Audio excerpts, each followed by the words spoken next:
po natin sa bawat isa, you are the source of blessing. You are the source of blessing. Amen.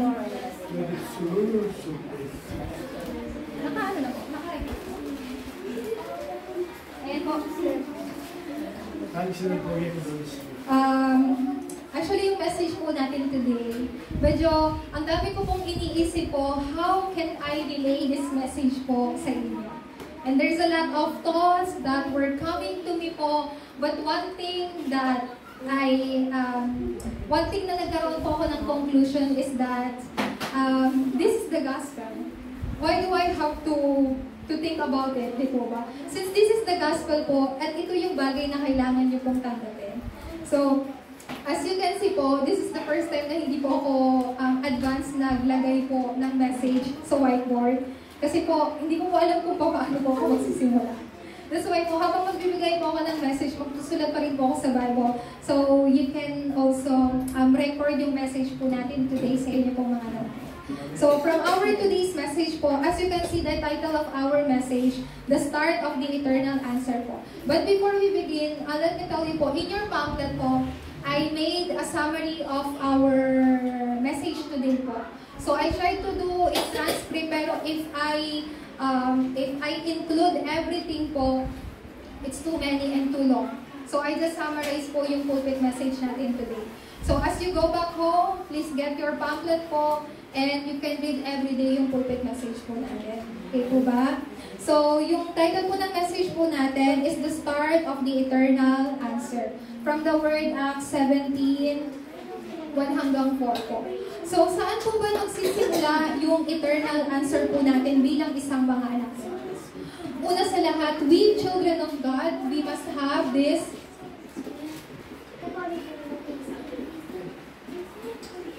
accurate start. Then how can I have this accurate start?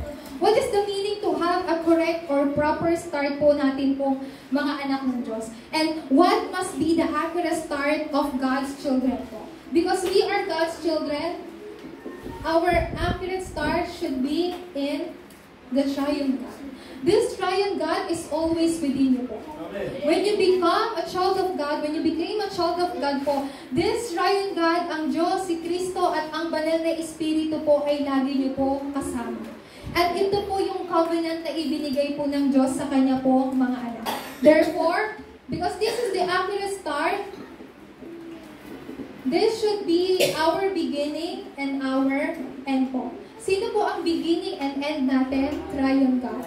But the middle of that, meron po tayong process ng buhay po natin. During this process po, God allows the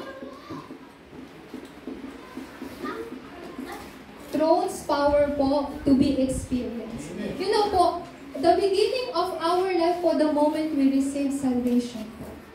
And actually po, according po sa Bible po, before God created this world po, bago niya likhain ang mundo po na to, inihanda na po ng Diyos yung kaligtasan po sa atin. God already prepared your salvation po before the creation of this world. God has called you po. So that's our beginning. And yung end natin, hindi pa po parating. But who is our beginning and who is our end po? The triune God. Kaya po yung process po ng buhay po natin, inaalaw po ng Diyos yung kapangyarihan po ng trono. Amen. Yung kapangyarihan po na ibinibigay niya po sa atin. Therefore, what do we have to do po? All we have to do, the triune God is within me. The beginning and end of my life is within the triune God. Even the process of my life, the journey of my life po, sa madaling salita, in easiest way po, since kasama ko ang triune God, all I have to do is to have assurance. Magkaroon ng katiyakan. You know po, there are 5 assurances po. But our pastor gave us +2 assurance. So we have 7 assurances. What are the 2 po? Assurance of healing and assurance of wealth po. So kanino po ito? Sa atin po. Mine. This is mine. Yung accurate start po should be the triune God po. You know po, there's a lot of matters in our life po. And sometimes po inisip natin, how can I solve that problem? How can I solve this problem? Pero kung iisipin po natin, God has already finished po lahat ng problema po natin sa krus. Therefore, ano po yung kailangan po nating makita? Since this is the accurate start of tayo po, mga anak ng Diyos, there is the path that we have to take po. What kind of path? The path of nobody. Pastor Sheila, what is the meaning of taking the path of nobody? You know po, not just the path, pero you have to take the answer of being nobody po. Pastora, what is the meaning of taking the path of nobody? You know po, isa po sa mga remnants po sa Bible, mga 7 remnants po, lahat po sila nagkaroon po ng accurate start. Lahat po sila, lahat po ay dinaanan po nila or they have this path of being nobody po. Ano pong ibig sabihin po nito? This is not being frank po, pero really, nobody can help you po. Wala pong makakatulong po sa inyo. Wala pong makakatulong kay Pastora Sheila. Wala pong makakatulong sa missionary po natin. Wala pong makakatulong kay Remnant Aldrin po, maliban lang po sa Diyos. Amen. This is the path of nobody that we have to take po. Ano pong ibig sabihin ito? Not just hindi lang po yung makatanggap ng tulong. Pero po, you don't need help. Sa madaling po salita. Deaconess ba, hindi na po kailangan ng tulong? Mga deaconess po natin, hindi na po kailangan ng tulong. You don't need ask for help sa ibang tao po. Ano pong ibig sabihin po nito? Because God has given you this path po, this answer po, kaya you have to take this path. Sa madali pong salita, bakit po natin kailangan, why do we have to take the path of nobody? Because there is something we have to change po. What do we have to change? To change the faith po. Babago po yung tadhana. Ano pong klase pong tadhana? Lahat po ng tao ay nasa loob po ng problema ng Genesis 3, 6, and 11. Nakakulong po sila sa destiny ng Acts 13, 16, and 19. And they had no choice but to face po yung 6 days ng isang non-believer po. Ano pong klaseng faith po ito? This is darkness po. Amen. This is darkness. And why? Ulitin ko po sa pangalawang question. Why do we have to take the path of nobody to change this faith po? How can I change this faith? No, you cannot change this faith po. Kaya po, ibinigay po sa atin si Kristo. Acts chapter 17, verse 3. That's why God gave us Christ po. Because Christ is the solution po to escape from this faith po. Remnants, listen carefully. Not just the remnants po. You can change the fate of your family and family life po. You can change the fate ng darkness po sa loob po ng inyong pong pamilya. Ulitin ko po, why do we have to take the path of nobody? Because we have to change this fate. What kind of fate po? The fate ng darkness. Sino po ba yung darkness?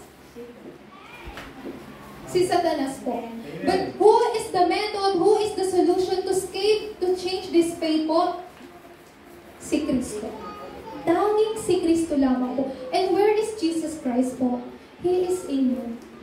Pastora Sheila, I cannot change my family. Yes, you cannot change your family. Pastora Sheila, I cannot change how my family thinks. You cannot change how your family thinks. But Christ can change them po. Amen po ba? Amen. Kasi you have Christ within you.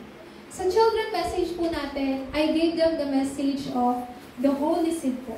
Alam niyo po yun, ang isang binhi po, if there's no life po, like for example, the mango seed po, if yung mango seed wala pong life, hindi po yun mag-grupo. But you, what kind of seed you have? A holy seed. Who is the holy seed? Si Jesus Christ. Jesus Christ has the life po. Therefore, you are growing inside of the Word of God. Amen. And that Holy Seed po will save your family and family life po. Amen po ba? Kaya po, ano po ang dapat po natin makita? This is, ulitin ko po, let me tell you once again, this is possible of Christ who is within you. Changing the faith, breaking the forces of darkness is only possible because Christ is within you. Amen po ba? Amen. So this is your identity po. And in verse 3, this is your answer. This is your answer na binigay po sa inyo ng Diyos. Ano po yung sabi sa verse 3? Ipinaliwanag niya at pinatunayan na kinailangang magdusa ang Kristo at muling mabuhay. Sinabi niya, ang Jesus na ito na ipinahayag ko sa inyo ay ang Kristo. Then, this Christ in verse 7, who is this Christ? Sino po itong si Kristo? Sinabi po sa Romans chapter 16, verse 25 at sa John chapter 1 verse 1 po. Sinabi po rito, ito pong pangalan po ni Jesus po ay nakatago mula pa po noong una. The name that is hidden for long ages past. And makikita po natin in John chapter 1 verse 1, in the beginning God created ano nga po yun? In the beginning, this world is created by word po. So, by word, ibig sabihin po, wala pong nilikha ang Diyos nang hindi sa pamagitan ng salita. So, what is this name po? The name that is hidden for long ages past. Now, na-reveal po sa inyo. Again, in John chapter 1 verse 14 po, who is this Christ? This Christ is the incarnated Christ. Siya ang Kristo na nagkatawang tao. Kaya po hindi po kayo pwedeng maniwala sa mga iba pong turo na si Kristo ay hindi po tao, siya lang po ay Diyos. Christ is God at the same time He is man. Bakit po? He needs to incarnate po. Kailangan po niyang magsuot po ng katawang tao para iligtas po tayo sa kasalanan natin. Therefore, hindi lang po yun. Balik po tayo. In verse 12 po, sabi po sa verse 12, by believing this incarnated Christ, you can receive salvation. Without believing the incarnated Christ, we cannot receive salvation po. Pangatlo po, who is this Christ? In 1 Corinthians 15, 3 hanggang 4, He incarnated, He died, but He resurrected po. Amen. This Christ is the resurrected Christ. Ngayon nakaupo na po siya sa trono po, ng langit. By believing this Jesus Christ, you can pray. By believing that Jesus Christ has been resurrected, pray is possible po, will be possible. Pang-apat po, again, who is this Christ? He is the Lord of second coming. Amen. Bago po siya umakit sa langit, ano pong pinangako niya? Sabi niya, ako ay magbabalik. So, who is Christ? He is the Lord of second coming. When you believe that Jesus Christ is the Lord of second coming, seeing the future in advance po will be possible. You may see the future po by believing that Jesus Christ has been resurrected, is the Lord of the second coming po. What else po? Ano pong sinabi niya? Kapag daw po siya ay muling magbalik, hindi na daw po siya magbabalik as Savior. Pero bilang isa po, judge po. He is the Lord of judgment po. So, pero ang mga anak ng Diyos po ba ay tatanggap po ng judgment? Hindi po. Kasi anak po tayo ng Diyos. By understanding this po, maiintindihan niyo po what are the eternal and spiritual things po. Kaya po, uulitin ko po. Ano po dapat ang accurate start po nating anak ng Diyos sa tatlong persona po ng Diyos? Bakit po natin, why do we have to take the path of nobody? Because this is the only way po we can change this fate ng darkness po. By whom? By Christ po. Only by Christ. Kaya po, hindi lang po yun. Ano po ang ibinigay po sa ating mga anak ng Diyos? Bakit po natin kailangan, bakit ito po yung start ng eternal answer po? Why this should be the start of the eternal answer? Kasi binigyan po tayo ng Diyos ng kasagutan po ng only. No, what is only? No, what is only po? Why Pastor keeps on talking about this only? Only problem? Only suffering? Not that kind of only po. But what kind of only po God has given to you? First of all po, you have to see the history of only po. What are the history of only? In Genesis chapter 3 verse 15, this talk about the offspring of woman. Who is the offspring of woman? You know, it's Jesus Christ po.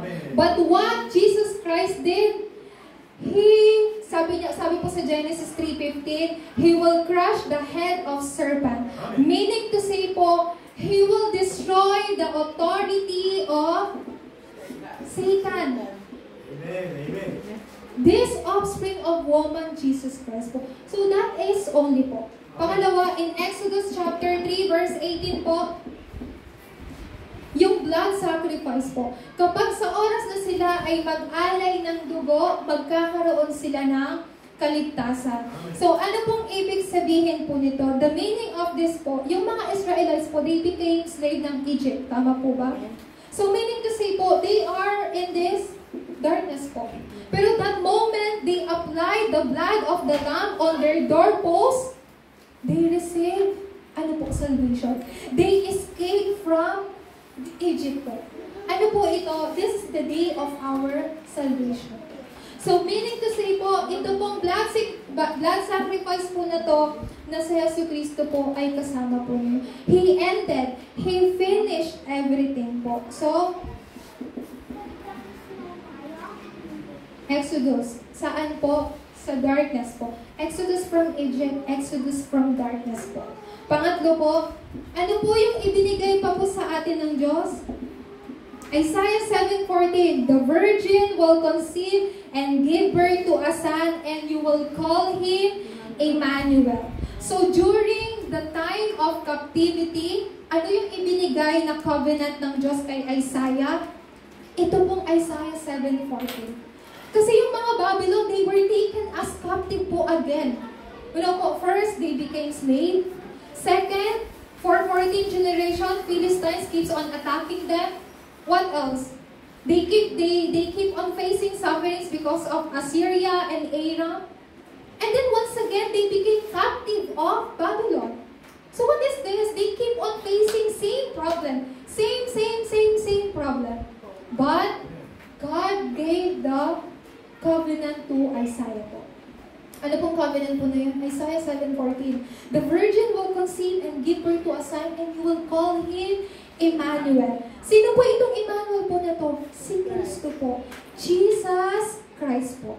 Si Yesu Kristo. Hindi lang po yun. So, remnant arose like that Daniel, and he moved 3 kings that time.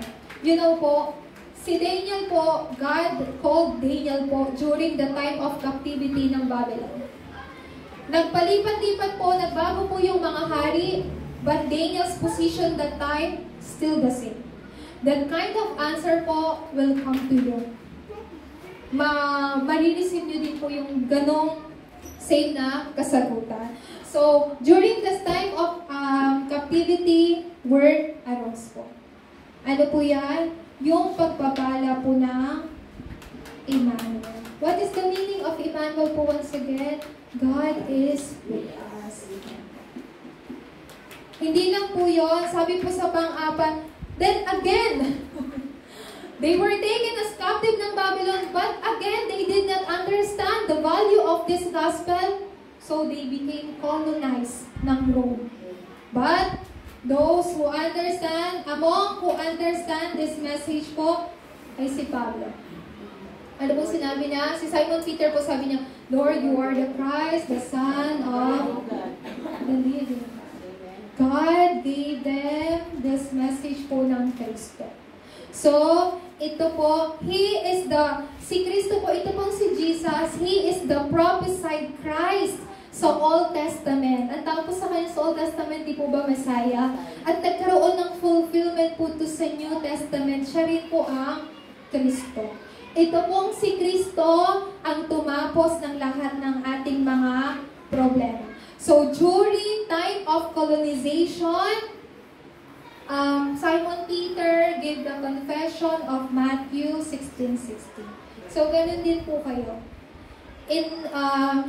Sa lahat po ng matters po ng buhay po ninyo, may you also confess this, Jesus is the Christ, the Son of the living God. He is my Christ. Pang-apat po, kahit pang-lima,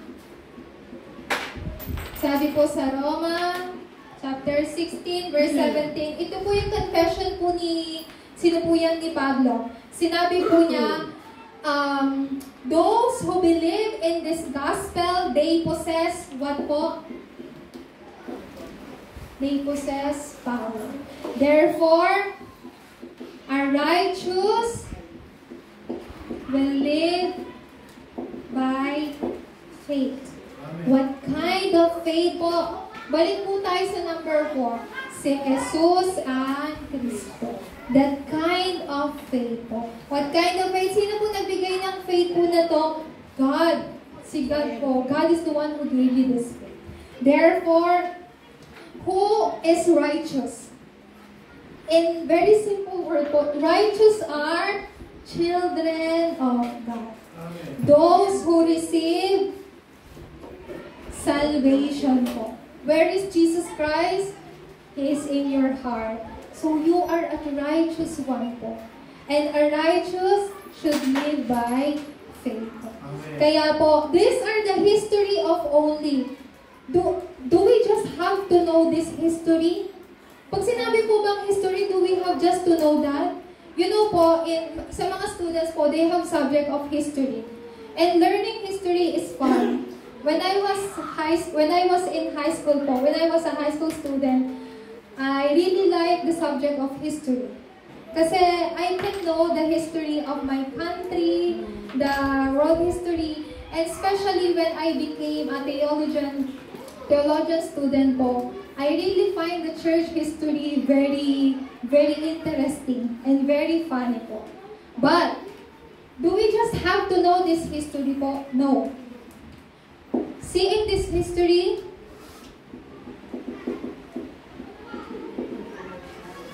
you can have confirmation. What kind of confirmation? Jesus is the offspring of woman. That kind of confirmation po. He is my Christ. That kind of confirmation po. History is not just all about knowing po. But through history, you can confirm na, Jesus is the only Christ. Only by Jesus, we can escape from this darkness po.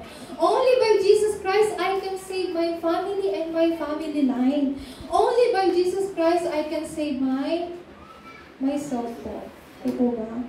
Kaya po, pangalawa, ngayon po, ano pong klase pong background po ng only na ibinigay po sa atin ng Diyos? Gusto ko po sanang isa-isahin po ito, pero mawawalan po tayo ng oras kung iisa-isahin ko po. So, the background of this only, sa isang salita po, enjoying the 7 partisans po. What are the 7 partisans po? Una, ang Triune God ay kasama po.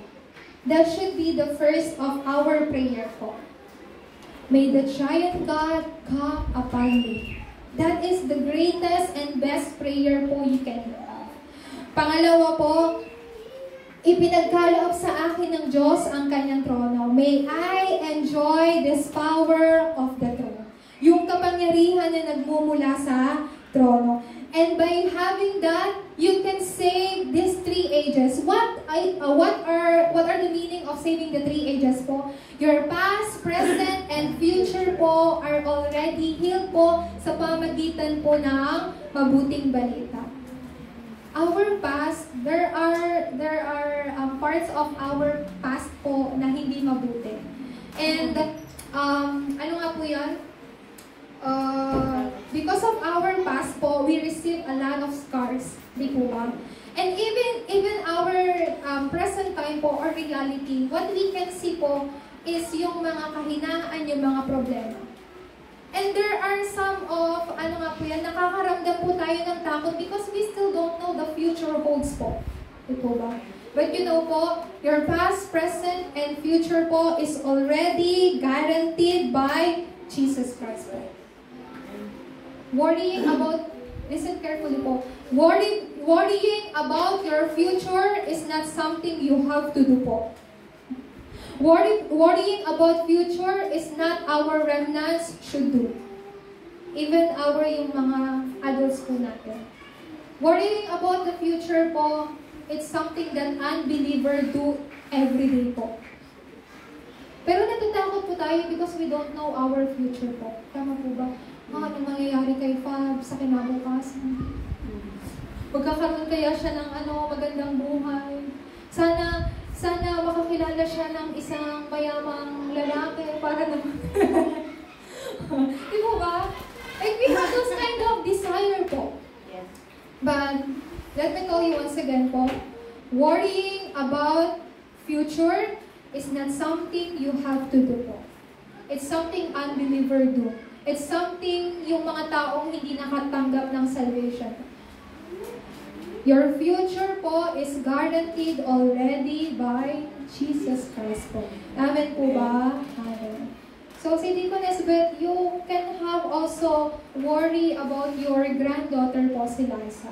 But it's not your, it's not your word to worry po. Bakit po? Kasi si Liza, she is God's remnant po. Amen. Though hindi po siya nag-worship. But she is God's remnant.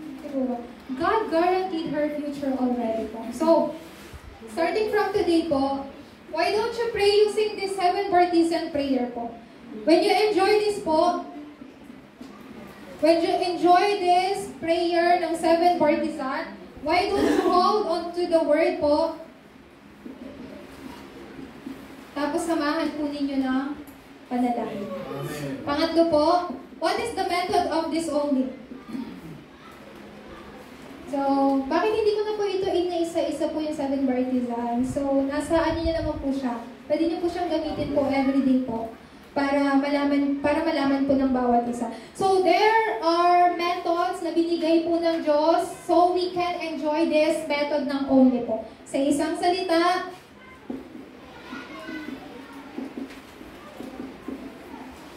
concentration.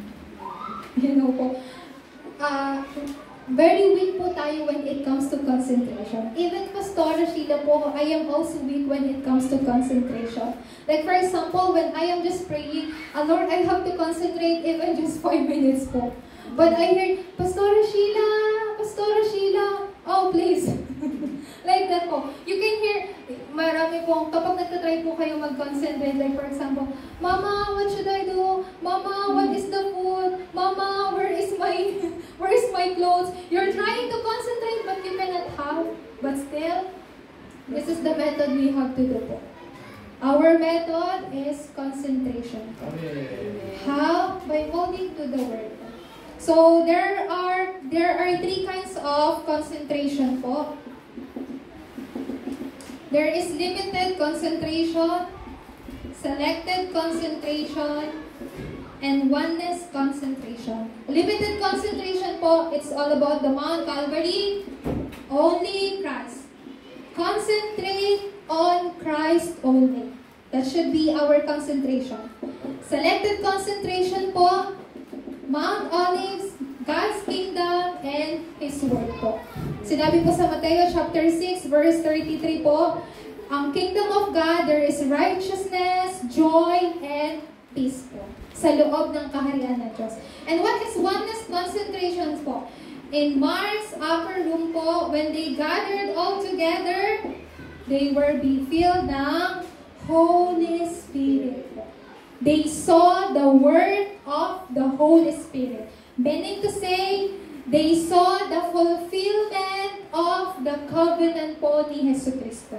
They saw the work ng Holy Spirit. Nakita po nila yung answer.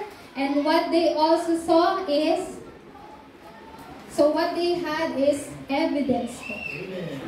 So these are the answer po na ibinigay po sa inyo ng Diyos. Those who have the accurate start sa loob po ng eternal answer po. As for our conclusion po, then, ano po yung kailangan po natin gawin? This is something na baka mahirapan po kayong intindihin, but para malaman nyo lang po, so that you know, you have to make your prayer po into 300%. Not 100%, but at 300%.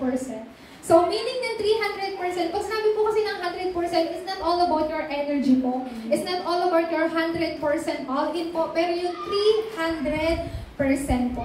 Meaning to say, in everything that you do, I mean, every day po, every day, your daily basis po. Yung mga bagay na ginagawa po ninyo araw-araw. How can you make your prayer 300% through the things that you do on a daily basis? In the morning, pagkagising niyo po sa umaga, at least 5 minutes, pray. Pray po. Do not start with worrying po. Do not start with worry. Do not start with anxiety po. Do not start with disappointments. Do not start with discouragement. Start with prayer po. At least 5 minutes po. Especially po yung mga magulang po who is waking, ano nga po ito, yung gumigising ng umaga po para mag-prepare sa mga anak po nila sa pagpasok sa umaga. Especially po kayo. 5 minutes po. To concentrate sa salita mo ng Diyos. At day, what do you have to do po? All you have to do po, by holding to the word po na ginamit po ninyo sa morning, confirm that answer po at day, in the afternoon po. And at night, before you sleep,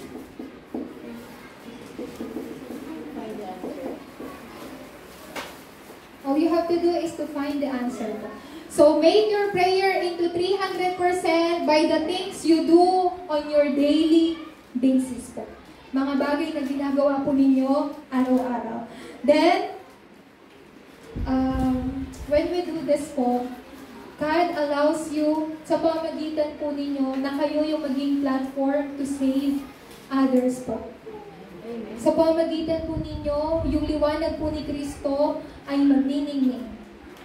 And by understanding that po, yung mga tao who will come to you, nagtatanggap ng salvation po, they can stand bilang isang mga antena din po. You just have to relay as it is. Pangalawa po, in every time,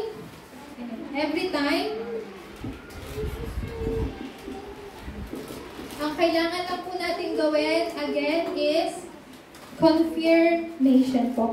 Every time. What do you have to confirm? Even now, the Word of God fulfills. Even now, the word of salvation arrives. So that is something you have to confirm po. Word fulfillment and the word of salvation. That is something you have to confirm po. Pangatlo, in every matters of your life,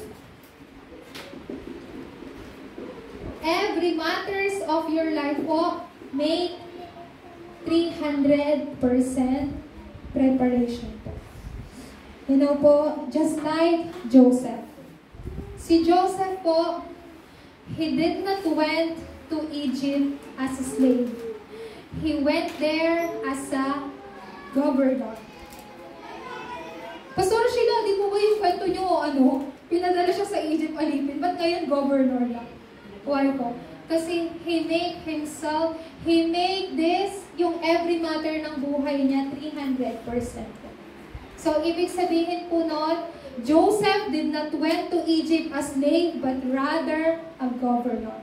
That's why he was able to save his family, to save the Egypt po, and to save the whole world po. That is making 300% po.